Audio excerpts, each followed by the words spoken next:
This is the shorter second part of the assignment for the Latin 3 and 4 students and the advanced Latin 2 students.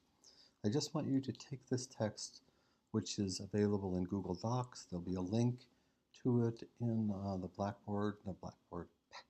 the Google Classroom site, which you'll have to use from now on, at least until I'm better. And I just want you to divide it up by phrases, okay?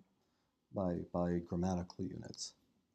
So the first thing you would do is you just, wherever there was a word starting with Q, a comma, a period, Q, period,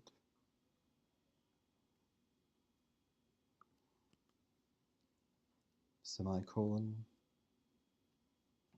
Ubi is a type of subordinate clause starter, which they thoughtfully put at the beginning of the subordinate clause. Item just means likewise, but it comes after a comma here, so for our first pass through this, we'll call that a new clause. Another comma and a conjunction, so clear indication this is a separate clause. Phrase starting with qui, a period, a comma, creating a second source.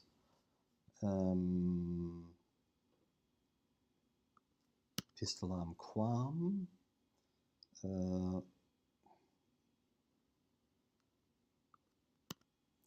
After the comma, it should set off the address that was found on the falsified letter. Tam tumque quantum. Okay, you should do it that way so that you can see the contrast between that's intended there in Latin. Si begins a subordinate clause in Latin. The period is enough to show you there's the end of a clause there.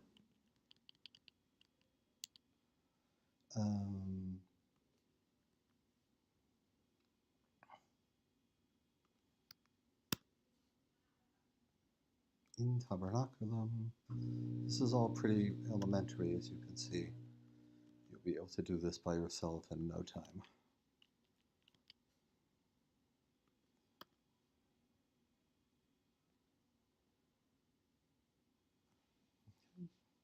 So that's pretty much what I have so far. I want you to copy that yourselves. I would then usually number the units like that to make it manipulate further. So we're going to check this for verbs to see if we've missed any subdivisions of the sentence. So in sentence 2, so-called, we have one verb, deceptus erat. So that's all right. In 3, we have both machinebatur and we have interficerit. So, and we see we've missed in the first pass round a QU word, which starts new clauses. Okay. Number 5 seems to be okay. Qui diceret ei vidisse.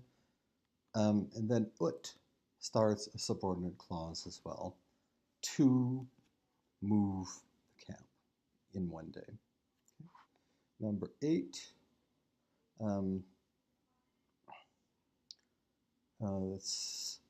There is in this, we don't usually do it this way. So you could divide it by like this. Id verum existamans goes with the first part of the sentence.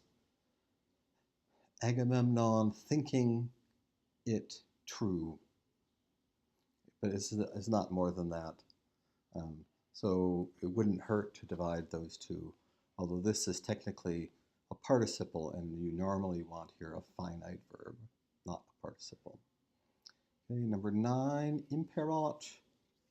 He orders. Number 10, ulixes. This is one of these odd situations in Latin. So sentence 10 is an almost complete clause that's completed by, in the next phrase, abruit. Okay? And it's interrupted by the subordinate clause, okay, fuerat. Number 12, item epistolam conscriptum avocativo ad preferendum. 13 is fine, only one verb. 14 is fine, only one verb.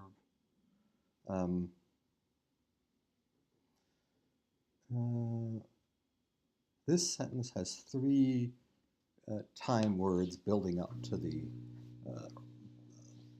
sentence's meaning. Okay. Let's see, anything else here? In this sentence, you ought to be able to make another distinction than just 17, but I'd like you to try to find it in quas scriptum fluit, to Palamedes by Priam sent. So verb, verb, verb, but second verb. So again, the typical thing in Latin is you put the verb of the main clause at the end of the sentence and the verb of the subordinate clause more to the left. Okay.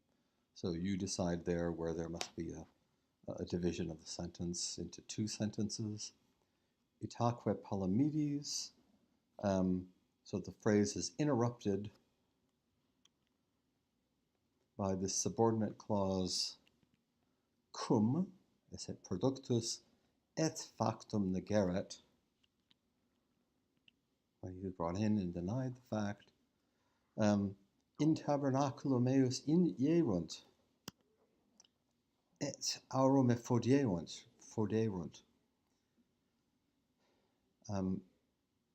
This is all right. This is one verb that's finite. There are 2 functioning verbal units in it. He believed that it was genuine.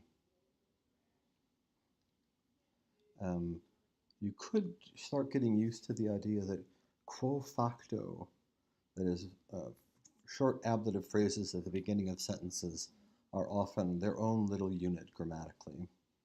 Okay, so Palamedes, deceived. Yeah, that's about all.